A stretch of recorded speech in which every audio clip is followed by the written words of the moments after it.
everyone, and welcome back to the Damage Report. I'm John Itarola. It's Friday, which means we've got a lot of things for you. The first of those, though, is Brett Erlich, host of the Happy Half Hour. Brett, how is it going? Paging Dr. Boy, Dr. Birthday Boy. It is your birthday, John. We have a celebratory. Oh God, what the hell? Everything. You won the House Cup. That's you winning the House Cup. That's from Harry Potter. What you're holding, everybody knows that. It is your birthday. Cuckoo. This was already within 2 feet of me and had been for weeks. Wife made a very festive sign. Hey, I'm looking at sign. It is your birthday. And so I would hope the entire Dragon Squad would take a moment. I made you this from scratch. That looks really good, actually. And everyone sing to Jahan Matthew Idarola. Happy birthday to you. Hey, hype train. Happy birthday to you. Happy birthday, dear John. Happy birthday to you.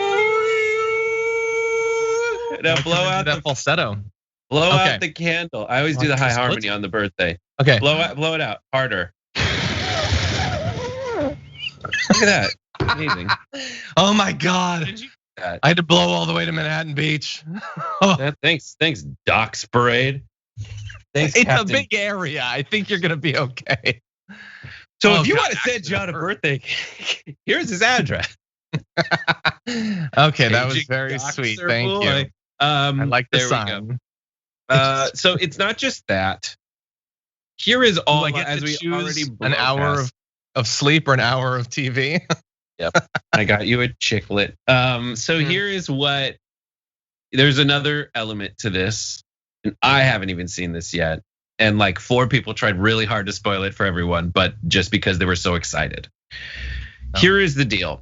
Cenk, as part of the revival of Between Me and Uyghur last night, if we hit that level 5 hype train, he revealed a drawing he did of John Idarola. We're gonna show it to you in a second. But a drawing he did of you, and they hit the level 5 hype train, and they did reveal it. And apparently, it is one of the he pitched it as the worst thing anyone has ever seen in their lives. And we coincidentally on this episode of the Damage Report have already blown by 290% hype train. I only imagine what's happening with the YouTube audience, who I love, but slightly less than the Twitch audience. So as a reward for your amazingness and gratitude for John and the entire audience, we're gonna show you the drawing that I haven't seen yet, John hasn't seen yet, of John the Birthday Boy Idarola. So let's see this. Everyone hold on to your butts, as they say here. Of who I am and what, like the worst artist in the world. Okay, now. Why did he try? You ready to break the internet? Here we go. Okay. Let's do it. Okay, now it's why? Why did I do that? Why did I do that? Well, like that's the most unacceptable picture of all time. Like can't even. Yes, so, I know what it looks like. Yes, as soon as I drew his neck, I was like, what have I done? What have I done? Thank you, Hunter. Yes, Hunter Biden's crack says that's a penis, and I will say it's just like the proportions. Is this a weird thing to say? It's the kind of penis that if you get it into you, you can't get it out of you. It's got a locking mechanism. Okay, so I don't know what part of this is the most troublesome. It's either that a penis or drew me at all. That he drew me as a penis, or that I think he drew me as a close-up shot of Donald Trump's penis. I think the worst is the weird goiter on the neck. It's like a vein, but is this? What's with the hair? Why is this happening? Frederick Joseph's gonna start streaming on our Twitch channel, and I wonder if he's thinking like, "What did I just get into?"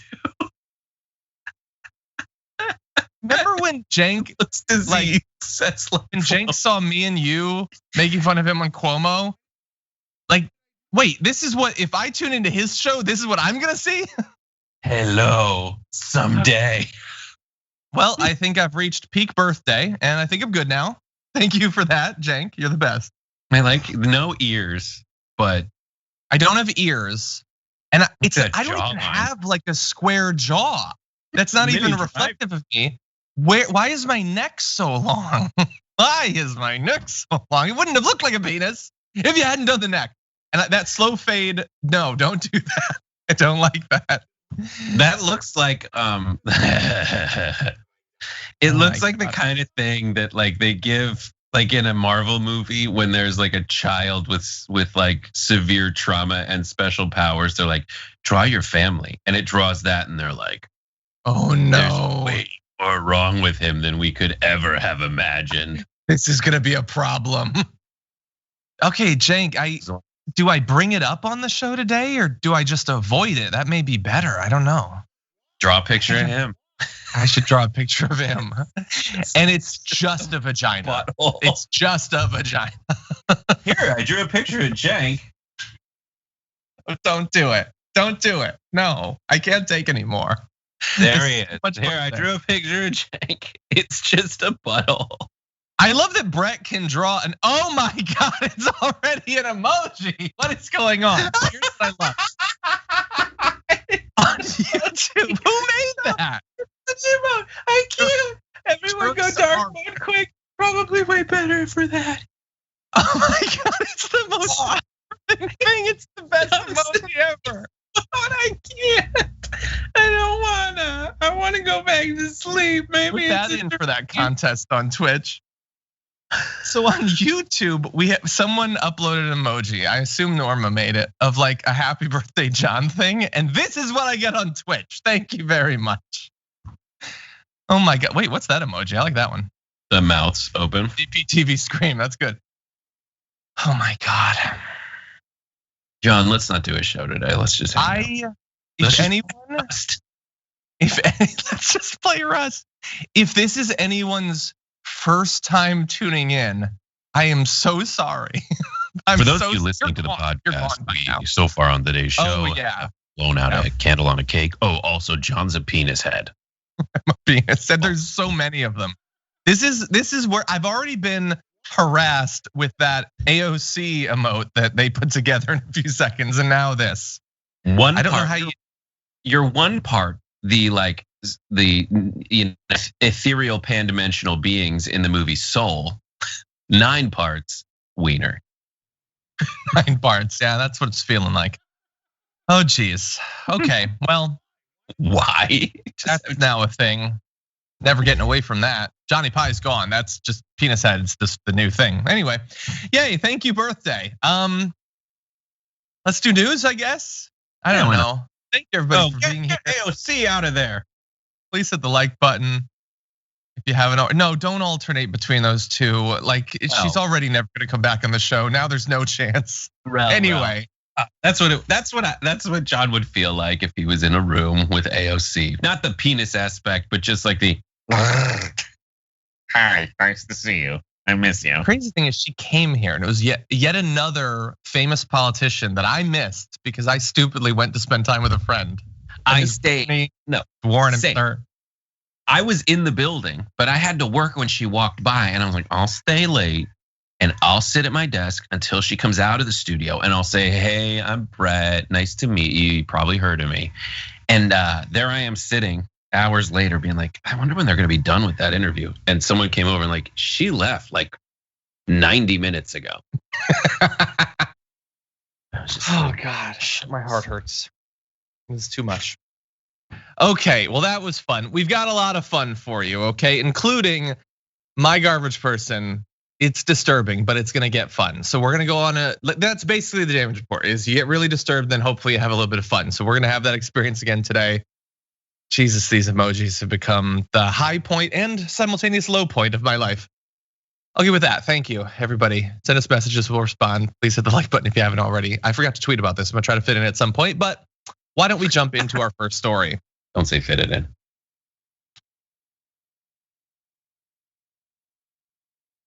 Continue.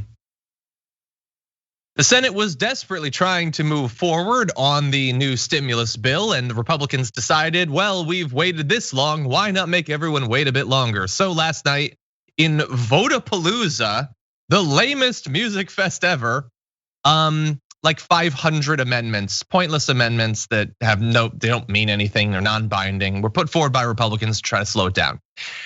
And finally, at 5:30 a.m. local time, Bernie Sanders, who I assume probably likes to get to bed by 8:15 at the latest, was still going, and he had this to say. Madam Vice President. Senator from Vermont. We now come to the end of a debate that has gone on for over 14 hours. And we end this debate in a moment in which our country faces more crises, more pain, more anxiety than at any time since the Great Depression.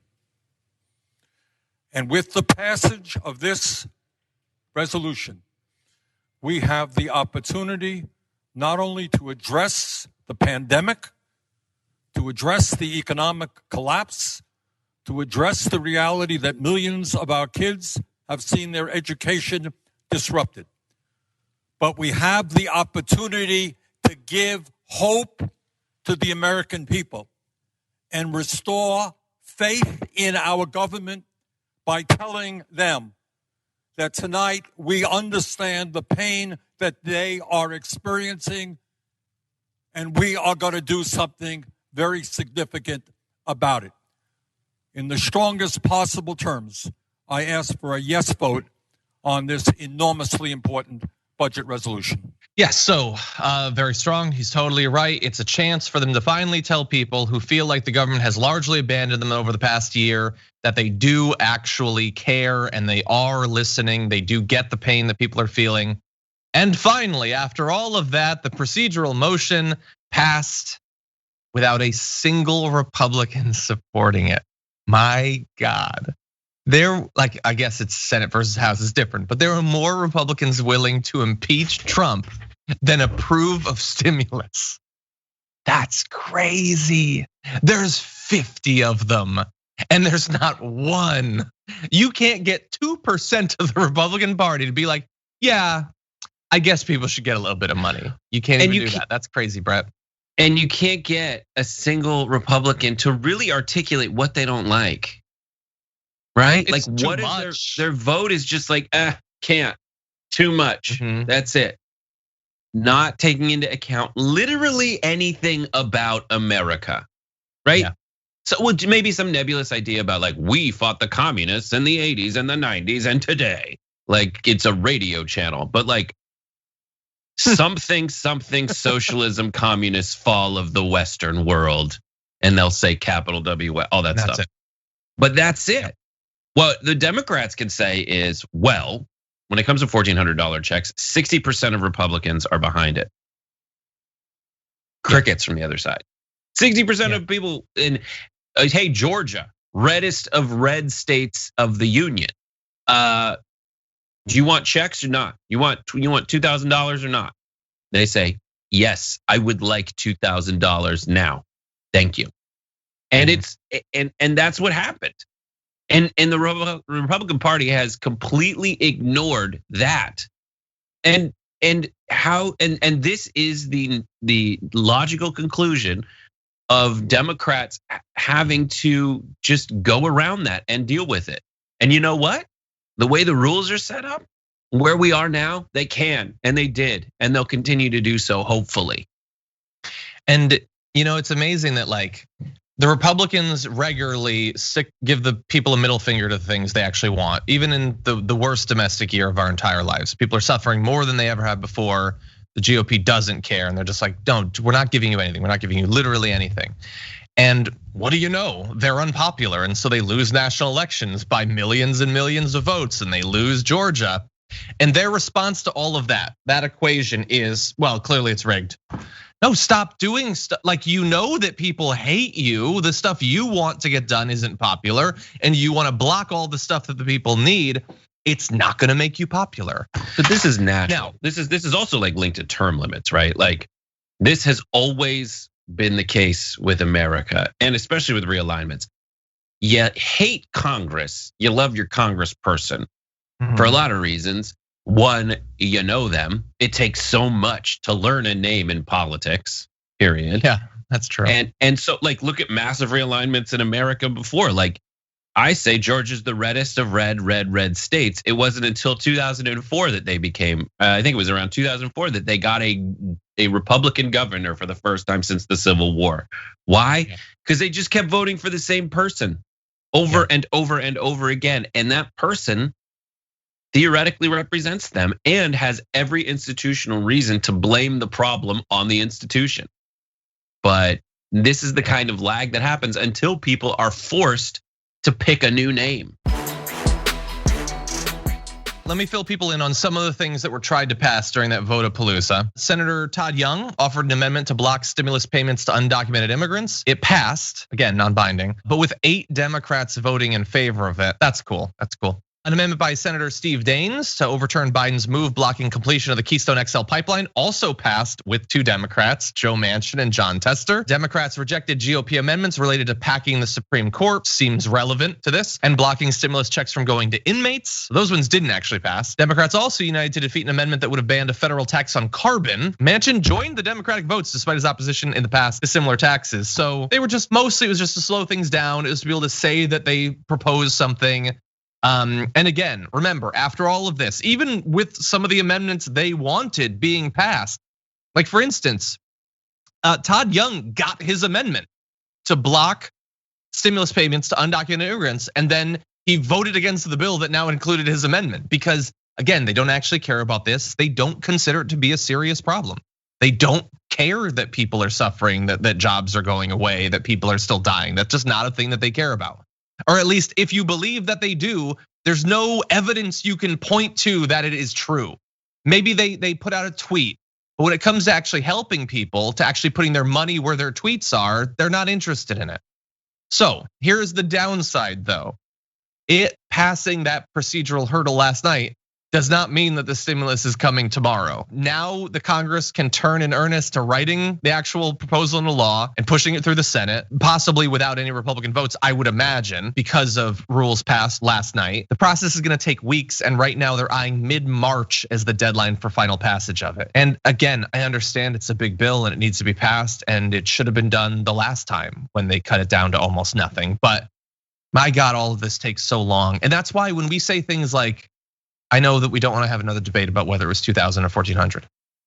But if it was 2000 on January 3rd, that it should have been, why by mid-March is it the same amount? Did people in the 2.5 months between January 3rd and when they're gonna pass it, do they not have more bills? Especially, are more people in their family not more sick? Did they not have to pay 2 more rent checks? Like, how is it the same amount after all of that time? And not a rhetorical, it is a rhetorical question, but yeah, it shouldn't be. That's it. Yeah. And that's how detached they are. But that's how much faith they have in their messaging. And the Senate especially is a 6-year rotating term limit setup. So at every 2 years, only a third of the Senate is up for re-election. They get 6-year terms. And so that's why the Senate and this procedural stuff, that's why the Senate, which they don't have any limits on how long they're allowed to talk really. That's why this stuff takes so long. And it's built into the system, and that's fine, but I absolutely agree with you 100%. I did the math for you last month. That's like the devil's advocate. Let's analyze their math in that it's $600 should cover you for 3 months. That's how everyone's bills work, right? No, they don't. No, not at all. It's rough. It's super rough. Yeah. We need to talk about a relatively new show called the Republic, or UNFTR. As a Young Turks fan, you already know that the government, the media, and corporations are constantly peddling lies that serve the interests of the rich and powerful.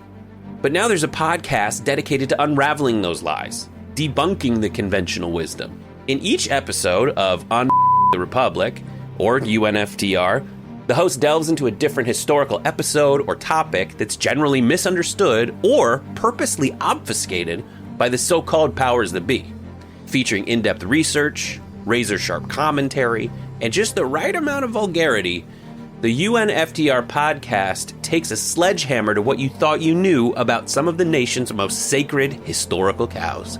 But don't just take my word for it. The New York Times described UNFTR as consistently compelling and educational, aiming to challenge conventional wisdom and upend the historical narratives that were taught in school. For as the great philosopher Yoda once put it, you must unlearn what you have learned. And that's true whether you're in Jedi training or you're uprooting and exposing all the propaganda and disinformation you've been fed over the course of your lifetime. So search for UNFTR in your podcast app today and get ready to get informed, angered, and entertained all at the same time.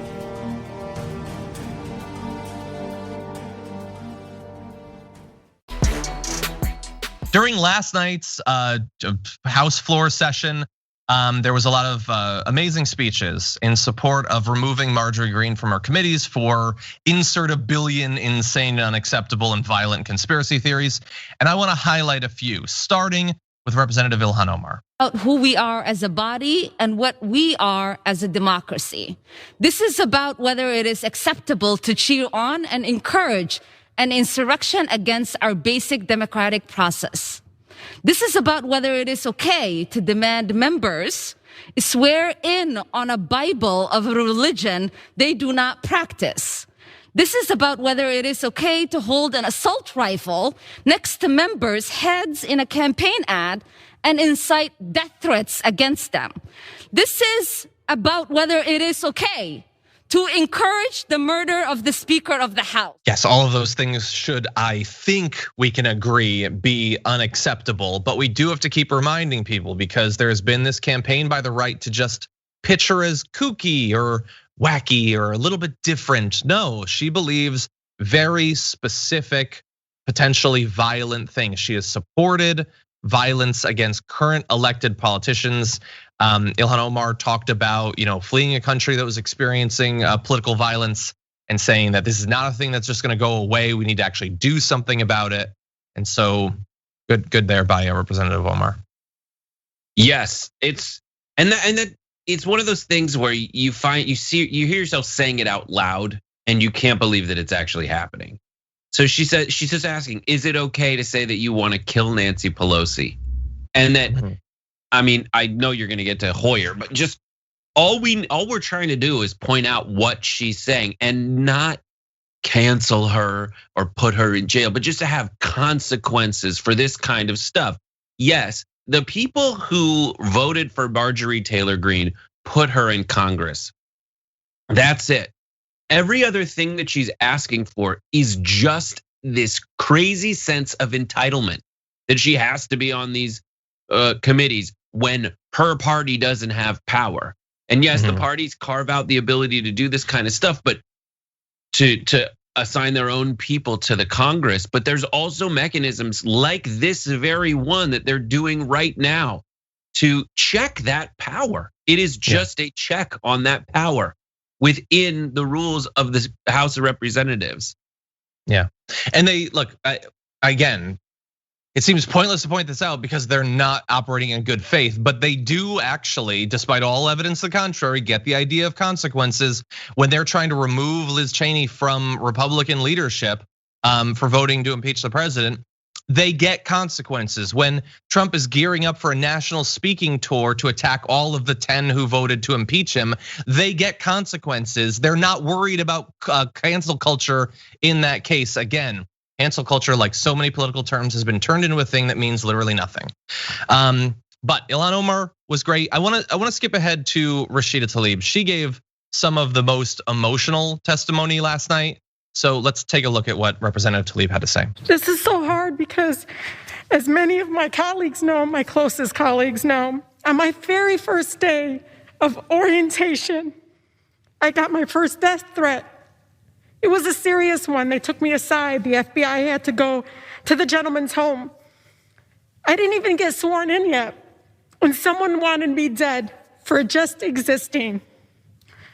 More came later, uglier, more violent. One celebrating and writing the New Zealand massacre and hoping that more would come.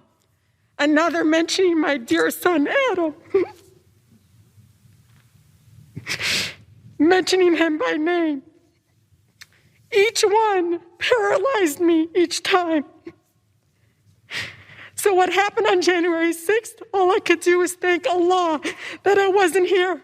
I felt overwhelming relief, and I feel bad for Alexandria, so many of my colleagues that were here. But as I saw it, I thought to myself, thank God I am not there.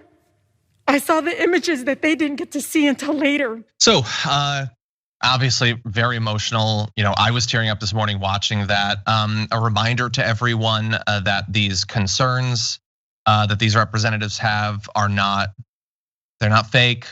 They've been getting these death threats for a very long time. Having a woman serving next to them who has called for the murder of Speaker Pelosi, or at least thinks it deserves a good thumbs up, is not nothing. It's not making it about you. It's not being emotional. It's not manipulative. It's true. It's true. And they get terrified about things as well, things that are far more abstract than the direct death threats to members of their family that all of these women have experienced. It is real. We do need to do something about it. It is so sickening how casual it's become to pretend that any of these individuals worrying about violence against them is meaningless. And to do so in a context where I know that if she talked about a death threat to her son, if some crazy MAGA head had gone and killed her son, they would be running interference for that person. No, it's not a true MAGA. It's not a true MAGA person. They don't really like Trump. Islamophobia is not really a thing. They would do that. They would do that. And so again, as we were saying with what AOC said on Instagram Live, like this is not new to them, this fear. And the fact that they keep serving, knowing that there are entire media companies who devote a great deal of their time to demonizing about these women, and yet they still do it. That is incredibly admirable. It's incredibly difficult. And it's so insidious and so boring to like I am so tired of that dynamic because it's just intentionally, or it's utterly disingenuous. When they revert back to these kinds of attacks. That's what's so frustrating. That's one of the aspects that's like very specifically frustrating about it. It's just so tried. It's just so old and crusty, and they look around in the way they're like, should we move on? As we're sitting here, saying, we notice people are kind of calling for unity. What do we want? No, we're gonna have BS attempts for unity. Last night, during the testimony around Marjorie Greene's potential expulsion from her committees, Steny Hoyer, he brought a prop, a powerful one, a reminder of what Marjorie Greene had been saying, not way back 2 years ago, but during the campaign. Here he is. Indisputably, these are clear threats to commit or incite political violence, not from years ago, but just months ago. Imagine the pain that these members' families must be experiencing when they see pictures like this one. Imagine what our children think. Their children. And they're not the squad. They're Elon. They're Alexandria. And they're Rashida. They are people. They are our colleagues. And yes, you may have disagreements. But I don't know anybody, including Steve King, who you precluded from going on committees, for much less. And this is an AR-15 in the hands of Miss Greene. This was on Facebook just a few months ago. Add that to the list of things that she did not apologize for. Yeah, that image with defeat the Democrats in full, like you held a gun because you like the imagery of you being the person with the gun next to these people that you've said need to go back to their country, and that they weren't properly sworn in because they didn't swear in our Bible, even though that's not true. It's just a threat to violence, that's all it is. And we're supposed to pretend that it's not, or that there's some ambiguity, or the water's a little bit muddy. It's not. She had the gun to threaten them. In the chat, someone was reminding us of the story of the gun dealer who had a big billboard with the squad on it. That's not a thing that we then have to debate to try to figure out what was going on in their minds. It doesn't require some sort of mind reader. We know exactly what it was. They like either threatening directly, or they much more so. Marjorie Greene knows that her voters want violent threats against these women. That's why she puts out images like that. Yes, and yeah, it is undebatable. And then their counter argument that you hear all over the place is something to the effect of, well, she's just a freshman congresswoman, which is so frustrating in every possible respect. Because first of all, she was asked this morning about how she's like AOC, and she's like, well, and this is after doing like a more technical apology this morning in front of the, in DC, and then she went on and was asked like, what is, people are comparing you to AOC, and after she's fielding a question from OANN. And she's like, I think we're the same because we don't really care what other people think of us. The only difference is AOC likes communism and I don't. But it's like, no, you are the person out there with a photo of you holding a gun next to her face. That's different. There's a huge difference. We did a story last week about how they call AOC and Marjorie Taylor Greene mischief makers. No, the one mischief maker is trying to follow, just currently right now, follow through on a promise that that we made with the American people, that we would get them $2,000 in aid, and it was voted on in Georgia. And now they're trying. And what is Marjorie Taylor Greene advocating for? Attention, really, just attention. And I put this up on Playout B, but it's worth showing, and it's got a main show like graphics to it. But here is a poll of Republican voters, and those Republican voters, when asked, do they like Marjorie Taylor Greene, Liz Cheney, Mitch McConnell, Kevin McCarthy? They like Marjorie Taylor Greene a hell of a lot more than they like Liz Cheney. The reason that she's not as Tucker Carlson says, oh my God, is Marjorie Taylor Greene suddenly this touchstone for what the Republicans believe? Well, there's your evidence that the answer we can say is yes. She is that thing that really is what his entire party is flocking toward. They try to belittle it, the crazy aspect of it, when they're talking about Marjorie Taylor Greene, and then they blow up a false characterization of AOC and say that represents the entire Democratic Party. It's frustrating on so many levels because maybe AOC represents more Democratic voters when you ask them about policy, but those policies are wildly popular among Americans, and when you don't put like Biden in front of it, it's popular with Republican voters. 60% of them want those the balance of the $2,000 promise. Yeah. Probably more if you ask them. That's what's so wildly frustrating about all of this, is that they're trying to draw false equivalencies when in reality, Marjorie Taylor Greene is advocating and has very recently in the not too distant past for murdering people. And she is not a patriot. Because do you think she calls herself a patriot because she wants people to swear on her religion's book? That is the least American thing in the world. The pilgrims that she probably thinks founded America came here to get religious freedom, freedom from the government's mandate of a specific kind of religion. 4 presidents have sworn on books that aren't the Bible, but she doesn't know that, not because she is protecting America, but because she is trying to ruin America through some kind of fundamentalist system that has more in common with King George or King Edward or King whatever in England in the 1700s than it does now. Yeah. Does anyone doubt that if she could write into the Constitution, you have to be a practicing evangelical Christian to serve? That she wouldn't do that? She doesn't care at all about our system of government. She seriously doesn't.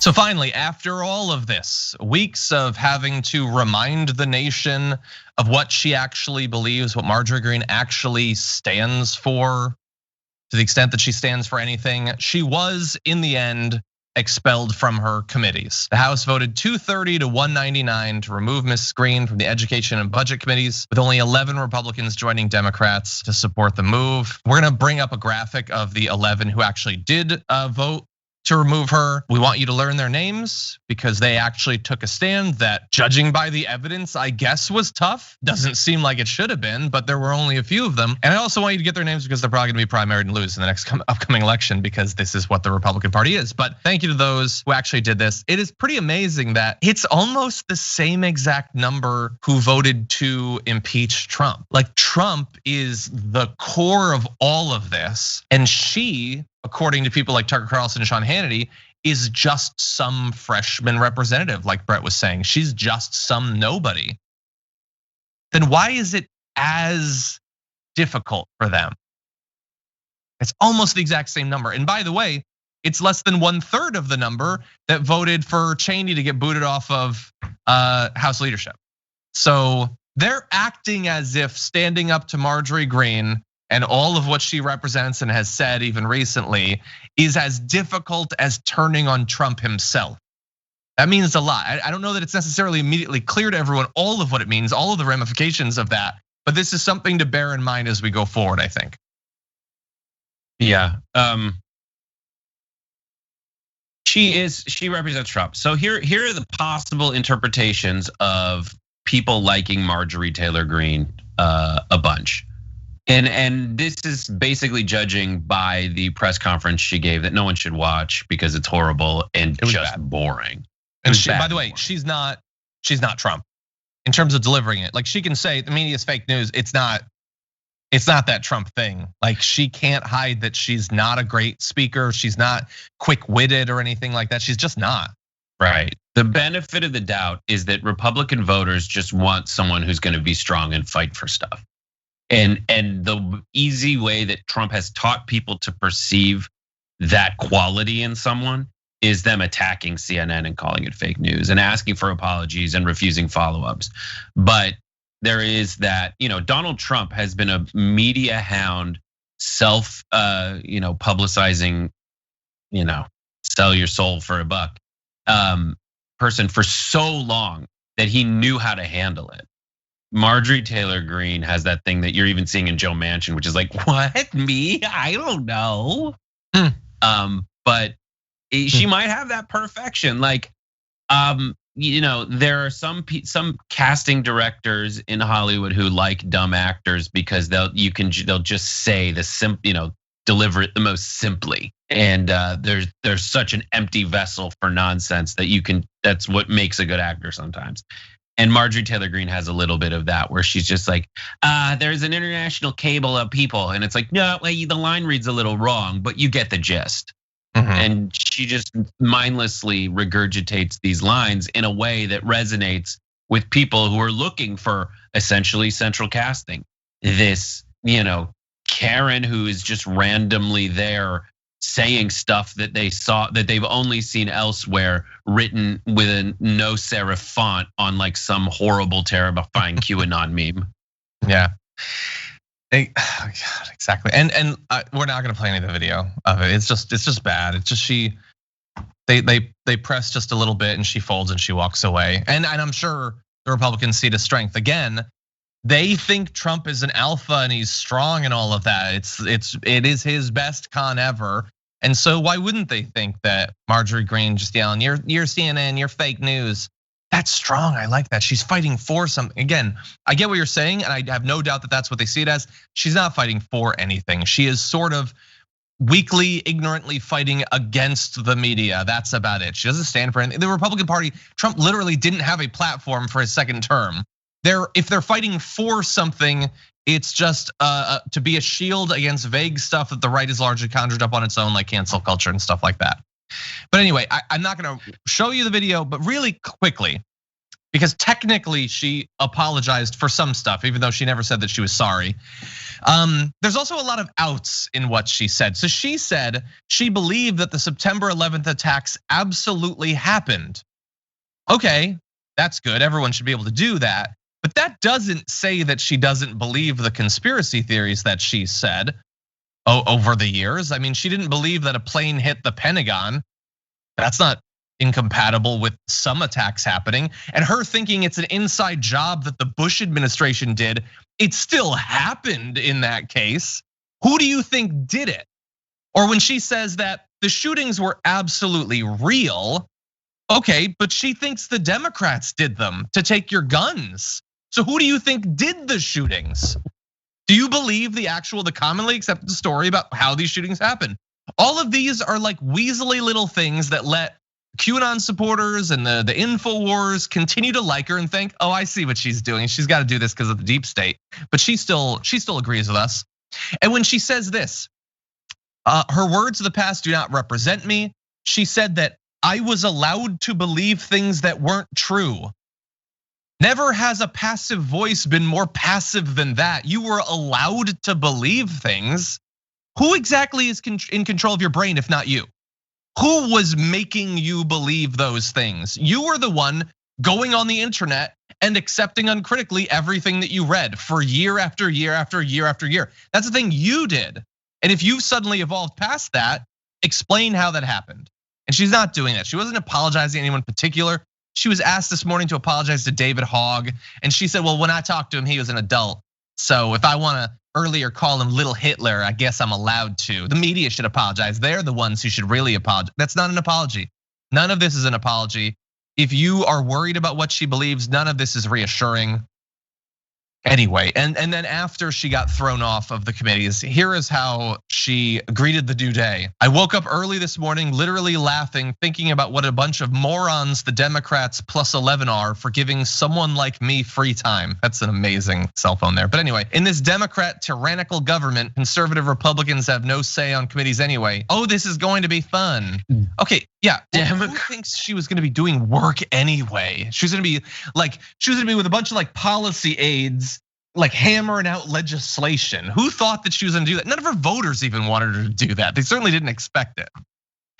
In this Democrat tyrannical government, you mean when they have more power in the Senate, in the House of Representatives because the people voted for that? Is that what you're talking about? That's the problem. But what am I gonna do? Talk to her about like the terms that describe America? She's already proven at every step that she has no interest in even knowing or no capacity to know. Everyone out there, she's a congresswoman.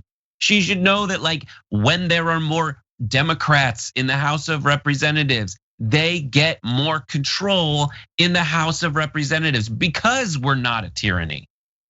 Because we're a democracy. That's how it all works. That's like her saying, this evil monopoly game allows you to pass go. The tyranny of the man with the monocle. It's like, no, those are the rules, dude. That's how it works. Those are the rules you agree to. None of it makes any sense. I mean, like who? Andy Biggs, one of the guys who said, I don't agree with what she says, but I support her election. But wait, no, but do you? Because you voted to you wanted to overturn the results of Georgia. That was the election she won, conducted on Dominion voting machines.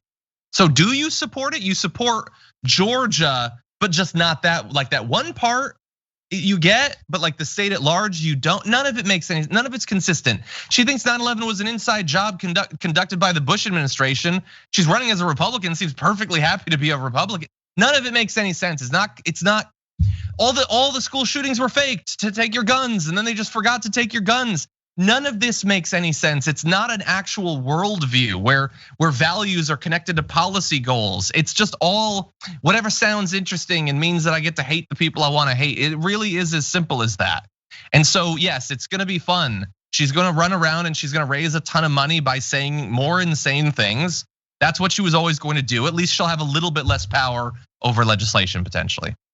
And also there's so much like sacrilege to what she said today, where she says, I feel bad and my God forgives me. That's what Christianity is all about. Well, that you're telling God what he thinks in that situation. I hate to break it to you. You just told God what to do, which is the single biggest act of sacrilege I can think of.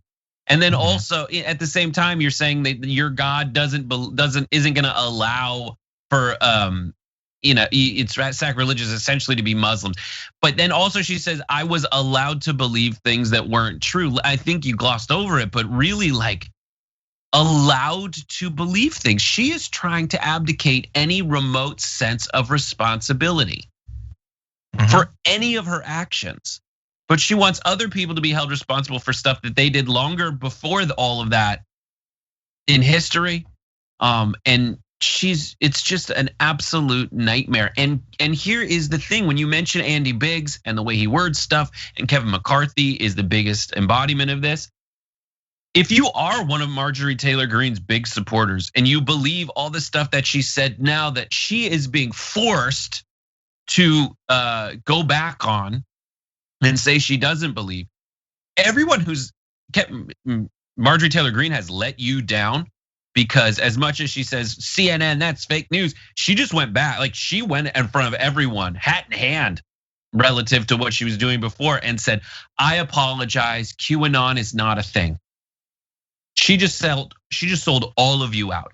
And then everyone like Kevin McCarthy is just trying to pat you on the head and say, I'm humoring you in a very superficial way.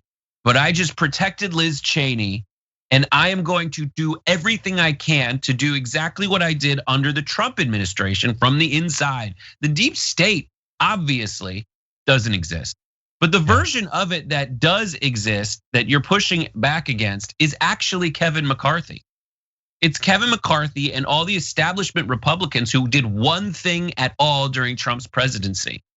And that was to give tax cuts to the rich. You got left behind. That's it. That's all that happened. And they're going to try to do that every single day. So they're kicking you out. And everything is just lip service. And they got Marjorie Taylor Greene to turn. So that's my cynical approach and plea to all of those people that support Marjorie Taylor Greene. No one's there. And my personal opinion is they're doing the right thing in the House of Representatives to say, not here, this is not okay, this is too much. While we can't kick you out of Congress because you were elected by the people who sent you here, I am sorry, but you can't do more than that. Bare minimum, 1 vote for your district, proportional to population. That's it. And finally, now that she's been kicked off, we know Kevin McCarthy was terrified about having to have a vote, because now all but 11 of them are on the record as supporting her. Let's see, was he right to be afraid? Is that a thing that is going to be effectively turned into some sort of campaign ad? We'll see. God only knows. Like how many people will there be out there who don't believe in QAnon in 2 years? We're gonna have to find out. Ever since Donald Trump was banned from Twitter and then thrown out of the White House, we haven't heard much from him in video or in audio or even in writing, but we've got a little bit of it for you. Because apparently the Screen Actors Guild was holding a disciplinary meeting to consider revoking his membership. But before they could make any announcements, Trump sent them this letter. I'm not gonna read you the entire thing, but rest assured, every word is funny. But it starts off, Mrs. Carteris, I write to you today regarding the so-called disciplinary committee. So-called, come on, buddy. Yeah, that's aimed the name at revoking that's what it is, yeah. Aimed at revoking my union membership. Who cares? Well, who wrote a letter about it? Anyway, while I'm not familiar with your work, I'm very proud of my work on movies such as Home Alone 2, Zoolander, and Wall Street Money Never Sleeps, and television shows including The Fresh Prince of Bel-Air, Saturday Night Live. No, but you hate Saturday Night Live. What are you talking about? You're proud of it. And of course, one of the most successful shows in television history, The Apprentice, to name just a few. No, dude, no. You named your cameo on Home Alone 2. That is not to name just a few. That is to name them all, basically. You have dug as deep as you can into your IMDb for that. He then goes on to say that television news wouldn't exist anymore if it hadn't been for him. And then he goes on to say that their union is a big failure. You've done nothing for me. And then the seismograph goes off for a little bit. And before they can fire him, he quit like a boss, Brett. Donald Trump has so long been a try hard to lick the butts of Hollywood, to lick the butts of real estate developers in New York in this gaudy, ridiculous, horrible, offensive, go away now type way that each one of those groups has mostly shunned, or at least shunned in a way that Trump feels insecure about it enough to throw a fit every time he's remotely threatened. But I want to point out those cameos, as much as he's trying to say that like he got those cameos through sheer charisma and acting chops. No. Some people know this, some people don't. But Matt Damon said, he told the Hollywood Reporter that if you want to shoot in a Trump building, which really other buildings are like, I don't need this. Trump's like, please shoot here. But if you want to shoot in a Trump building, he would make it mandatory in your contract that you had to offer him a cameo in the movies. Here is a quote from Matt Damon. The deal was that if you wanted to shoot in one of his buildings, you had to write him a part. Martin Brest had to write something instead of a woman, and the whole crew was in on it. You have to waste an hour of your day with a effing shot. Donald Trump walks in and Al Pacino's like, hello, Mr. Trump. You had to call him by name, and then he exits. So what we've been showing you, for those of you watching the video version of this show, is exactly that play out. So it's not far-fetched. It seems to be backed up by this Home Alone moment where he walks in, gets a cameo, says down the hall and to the left, and then leaves. And also, need I remind you, as he checks out Macaulay Culkin's ass, QAnon, child molester. Look it up. This is what he's pointing to. That's the totality of his appearance in Home Alone. He's very proud of that, Brett. He's very proud of that. That's top billing, right? Home Alone 2 was the first thing he went to in his letter to the SAG Awards or whatever. Okay, so really fast, and he's very proud, not to mention many others, but notably he starts off by saying to Gabriel Carteris, the head of SAG, I'm not familiar with your work, which is fine. Maybe he's not, I guess. But like, admittedly, I'm looking at her Wikipedia and she's done a bit more than him. I mean, NCIS is sort of a big deal. Criminal Minds, Avatar: The Last Airbender, Nip Tuck, NYPD Blue, JAG, King of the Hill. I'm just jumping around. Johnny Bravo. She was on 145 episodes of Beverly Hills 90210, Another World. Like for literally decades, she's been in many shows. And I don't think that they were architecturally required contractual cameos. I think they were based on merit. I don't even know who she is. I don't know that I've seen any of these shows. You would. She was a regular. Saying. Yeah. She got pregnant in BH 9021. I'm just saying she's an actual actress. And he's throwing a hissy fit. Thankfully not on film. Actually, my God, dude, it is so hilarious. And then not only that, but there's a part later after he says, I'm not familiar with you. He like attacks like attacks them using a very specific YouTube video that he either knew criticized the guild, or he went looking for stuff to mention in his article, because guess what, guys? Hate to break this to you, but Donald Trump doesn't have a lot to do right now. He's pulling his hair out. He got asked to he got asked to make a big cameo at his own impeachment trial, and I'm certain, like, when faced with the death of people silently ignoring him forever, or absolutely incriminating himself in a total train wreck of a testimony in the Senate impeachment trial, and forever just stamping out any hope that he has for a comeback. He's thinking maybe about doing it, and everyone had to tackle him, or not even write that he said no to it. But and by the way, he has obviously constructed what seems like a psychology as well as a social circle of aides and goons and stuff like that, designed to insulate him from the realization of what he is, what he's capable of, and all of that. But I would hope that cracks would be starting to form and a little bit might slip through when, like, Europe, you could potentially be convicted by the Senate and you were impeached twice. And you could have sat down with Mueller. And in all of those cases, everyone paid to protect you said, no, don't do it. No, you going in there would be a disaster for you. You talking, answering questions, you'd be doomed.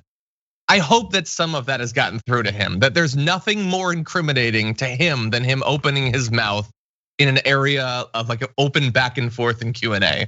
Yeah, and the benefit of the doubt interpretation is it's him going like, hold me back, guys. Oh yeah, sure. No. But he's one of those people that's like, let me at him. And then like looks around, why aren't you holding me yet? Hold me so that I can say, let me at him. That's probably what it is.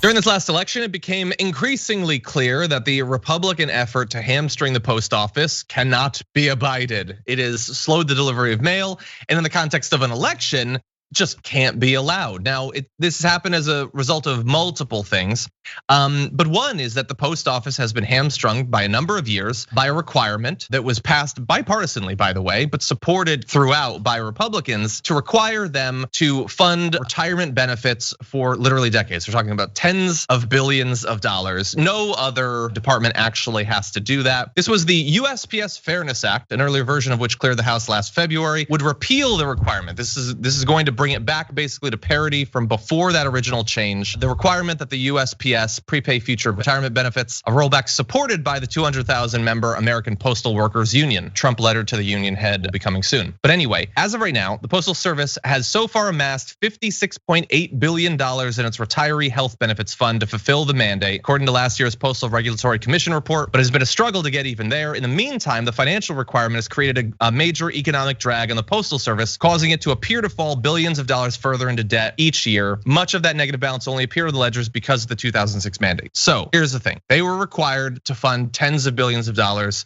of retirement health benefits going off into decades that no other federal department has to do.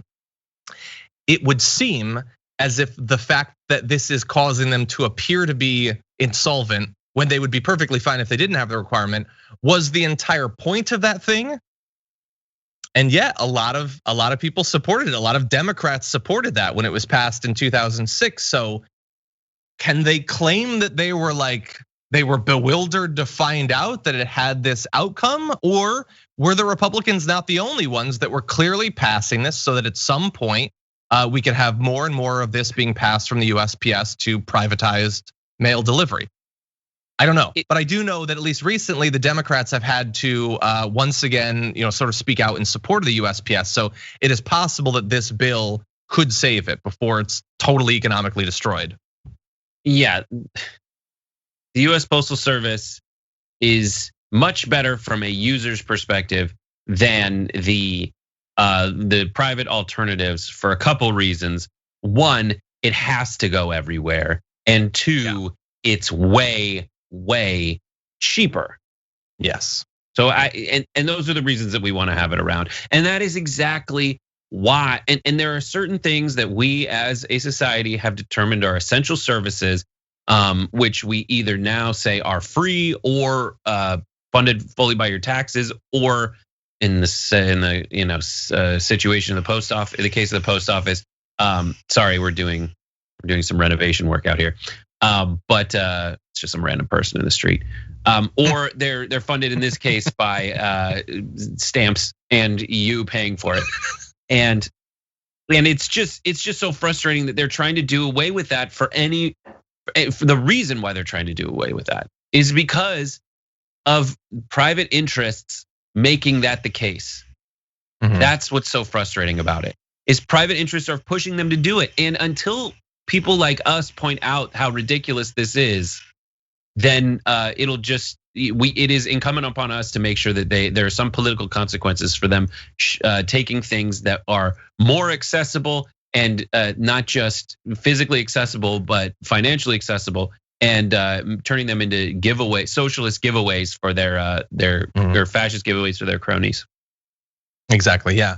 And there's a lot more that needs to be done aside from just this bill. I mean, long term, this is probably the most important part because that requirement has just become increasingly crushing. But clearing out the newly installed leadership that's been put in since Trump would be very important as well, especially in the run up to future elections. Like if we want to, be able to sort of replicate some of the easy access to mail-in voting and the application process and all of that, let alone the delivery of normal mail, it needs to be put back into the shape it was in at least a couple of years ago. So I'm glad that there are people, by the way, like Bernie Sanders, who's always prioritized talking about the USPS. Biden seems willing to do it, so we'll have to watch and see. Hopefully, this can happen. And the people looking to do away with it don't actually want to do away with the post office. That's it. It's just something to say. It's just either they have a financial interest in private companies that are taking that job away, or they're just trying to make some random generic point that's similar to them saying they're trying to take your guns away. It's just a rally. I mean, I think it's the former, but yeah. It's the end of the week, and so it's time to take out the trash.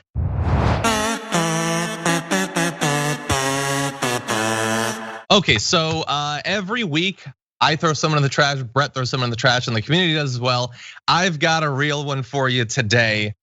Apologies if you're sick of this person. I get it, I am too, but this is too good to pass up.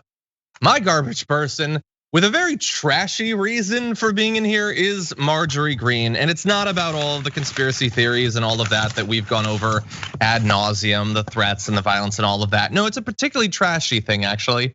Take a look at the video that, thanks to Rick Strom of TYT Sports and Big Rick Energy, I had to watch yesterday. There we go, there we go. And then I gotta do one more thing. I always do this. I just love this guy so much.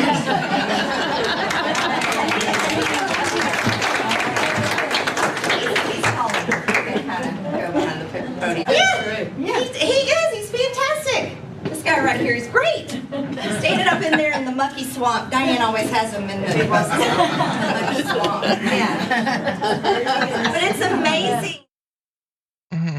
Yeah, that was Marjorie Greene groping the cardboard representation of Donald Trump's crotch and running her hand over it.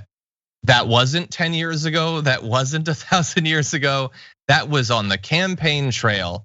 Now, this has generated a lot of conversation online, and she has been forced to respond to what she did in that video. Here is her response. That is a sin, a disgusting evil that is unfathomable. I can't even believe that it continues. I know, I can't either. Not everyone is against it, though. Here is what Matt Gaetz had to say. Vote Marjorie Taylor Greene. That was so good, I almost had to smoke a cigarette afterwards. Ew. What is wrong with these people? It was so. Okay, so those weren't actually so about it, but those are all videos from the last day. It was so good. It was so amazing. I almost had to gouge my eyes and ears out after. I wanted to pull a Sam Neill from that sci-fi movie and just scoop. Oh no, it was from Event Horizon. I want to scoop out not just the actual eyeball. I want to pull all of the nerves out so that my eyes can never come back. And once again, have to watch that.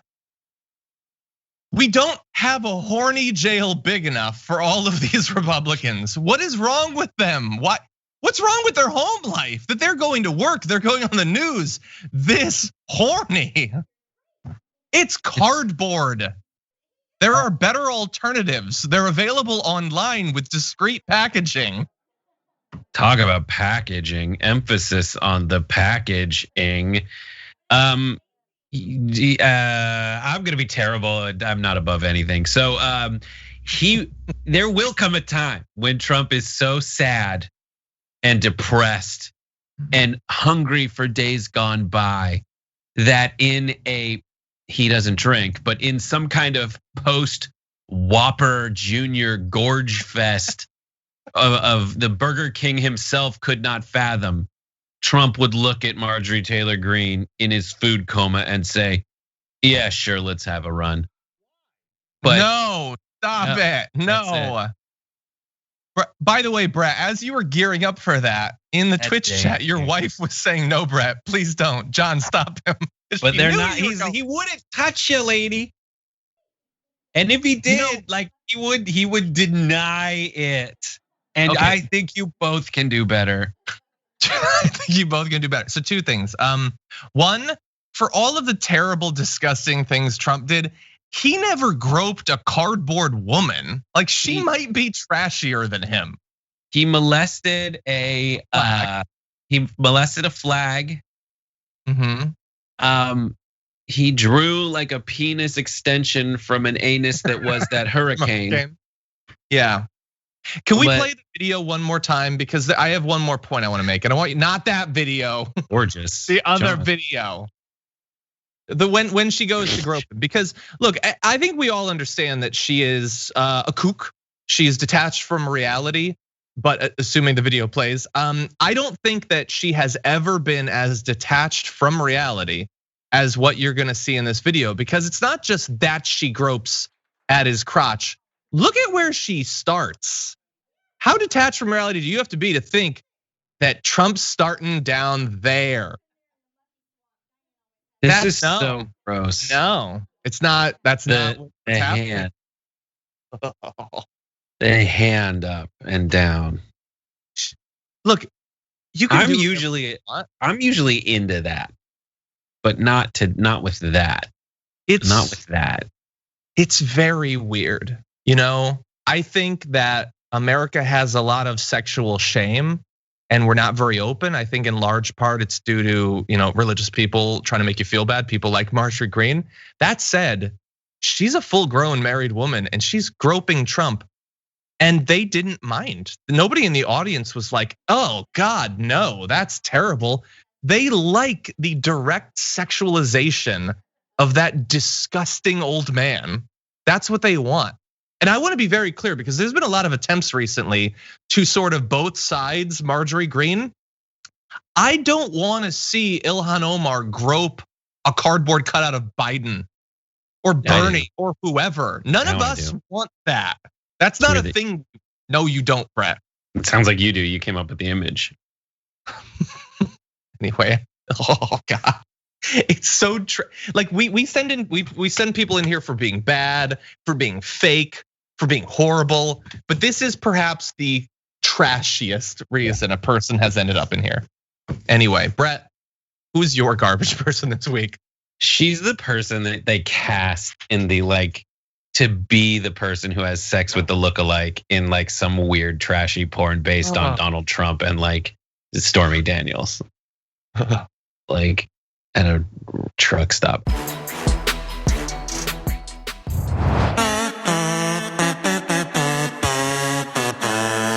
My garbage person is Matthew Gaetz of hell. So Matt Gaetz, at a time when Americans are fighting for relief and so much action needs to be taken to make their lives better, Matt Gaetz would rather let them feast on a big old stinky pile of faux patriotic BS because he interrupted a session of a committee that he was on with Gerald Nadler to make a request for a completely ridiculous faux act of patriotism. Here's how that went. Thank you, Mr. Chairman. And I want to extend a welcome to the new committee members. I'm grateful to be back on this august committee, and I understand and appreciate the significance and importance of the work that we do. And I just think it would be nice if, in the spirit of national unity and national pride, which I know we all aspire to do to a greater extent, that at the beginning of each meeting, the chair or one of the designees of the chair would have the opportunity to lead us in the Pledge of Allegiance. We're all aware that in these times, it's important for the country to see members of Congress working together on some things. And while I know that we can deal with divisive issues in the committee, it would be my hope that we could start every committee with a great unifying patriotic moment. It's unnecessary. The House begins every day with the Pledge of Allegiance. We're covered by that.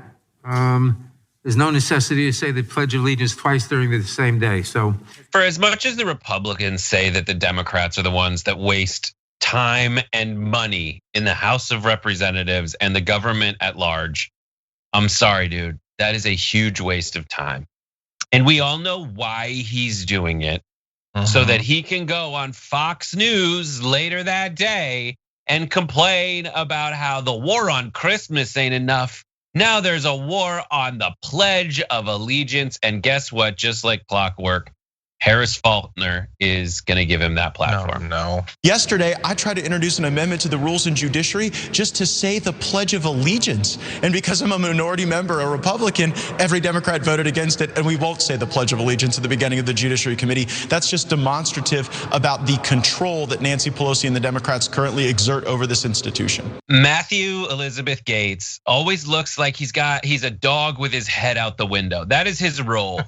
Like that photo, that video of him, his hair looks like he's traveling at great speed riding Family Dog in the Trump Winnebago. Like, it's so disgusting. It's obviously that. And he says, oh God, they're really trying to take control of us. The whatever county GOP tweeted that, like they're making fun of the Pledge of Allegiance. No, they're making fun of you. You just created some BS target that if we don't hit it, we hate America and the Pledge of Allegiance. No, you want to do it again? They already do it. What do you want to pledge more allegiance? That sounds like you're being desperate. I think you're letting him off too easy. I am shocked at how unpatriotic he is. I want us to always be pledging allegiance until we pass out, until there's no oxygen left in our brains. And he doesn't want that. Why doesn't he want that? This is such a stupid game. It would, as you point out, it would be a waste of time to actually do the pledge over and over and over, or at all. We could just get rid of it. That would be fine too. But it's a waste of time for him to bring it up at all, and then to be brought on the media about it. And this is a guy who thinks that cancel culture is like the biggest issue in the world. He gets immediate access to the mainstream media to talk about the stupid idea that he had. And just to be a victim. To be a victim. And we generally try, I'm only gonna say this because the audience is getting in with a lot of good ones. We try to keep this grounded in opposing people for the substance of what they say. Matt Gaetz makes that difficult because there is no substance to anything that he says. And at the same time, he's a horrible guy who mocks, people who are suffering during the coronavirus. So I'll just say that he looks like he is in fact the congressman of LazyTown. Look it up. I just don't get how he looks the way that he does. It's really bizarre. He's not human. I really think that he might be something that Elon Musk cooked up in a lab. So good. There you go. Anyway, good garbage person. He's made it in there several times over the past year.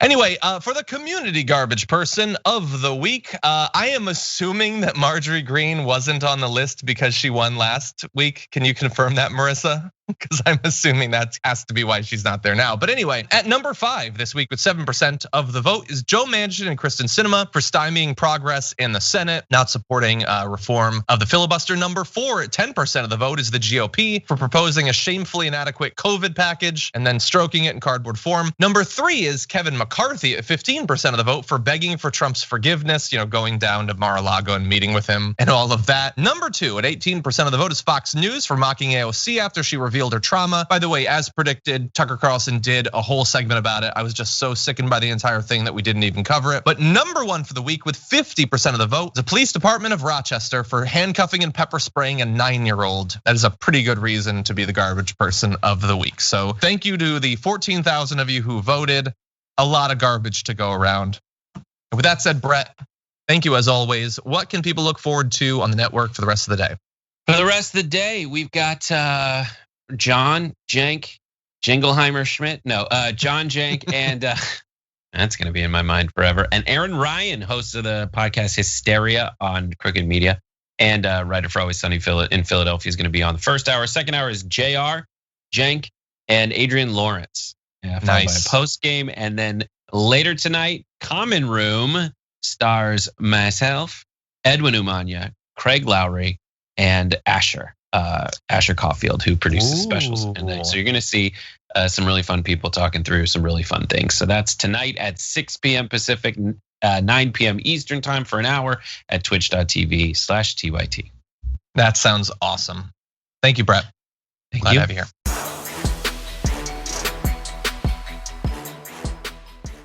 Thanks for listening to the full episode of The Damage Report. Support our work, listen ad-free, access members-only bonus content, and more by subscribing to Apple Podcasts at apple.co/TYT. I'm your host, John Adarola. I'll see you soon.